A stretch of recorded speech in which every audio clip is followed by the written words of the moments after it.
বাস থেকে নামার পর আমরা ডিরেক্টলি চলে যাই নিরিবিলি রেস্টুরেন্টে সকালে খাবারের জন্য। খাবার মোটেও ভালো ছিল না। তারপর আমরা ডিরেক্ট চলে যাই রিসোর্টে। রিসোর্ট থেকে চলে যাই দুপুরে খাবার খাওয়ার জন্য পালঙ্কি রেস্টুরেন্টে।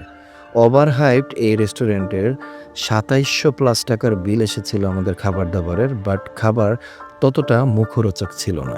রাতের খাবারের ডিসিশন আমরা নিই যে আমরা আমাদের রিসোর্টেই রাতের খাবারটা খাবো।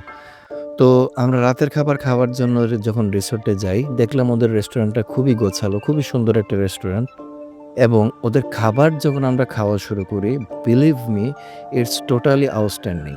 আমরা খুবই অবাক হই, এত ভালো খাবার ওরা সার্ভ করে, বাট ওরা কেন যেন আন্ডাররেটেড। তারপর দিন আলগনি রেস্টুরেন্ট থেকে আমরা দুপুরের খাবার খাই। খাবার অসম্ভব ভালো ছিল। রাত হয়ে যাওয়ায় আমরা ডিসিশন নেই আমাদের রিসোর্টেই আমরা সি-ফুড খাবো এবং সি-ফুডও দুর্দান্ত ছিল। আমরা যেদিন চলে আসবো ওইদিন দুপুরের খাবার খাই আমরা ফালঞ্জি রেস্টুরেন্টে। ওদের পাহাড়ি খাবার এতটাই মজাদার ছিল এবং একটা কথা না বললেই না, ওদের যে ডেজার্ট আইটেম ওইটা আসলে এখনও মনে হচ্ছে মুখে লেগে আছে। ফালঞ্জি রেস্টুরেন্টে যদি আপনারা যান, ওদের খাবার খান আর না খান, ওদের ডেজার্ট আইটেম অবশ্যই ট্রাই করবেন। আর খাবার-দাবারের যেকোনো ভিডিও দেখার জন্য আপনারা চাইলে শিকদার সাহেবের চ্যানেলে ঘুরে আসতে পারেন।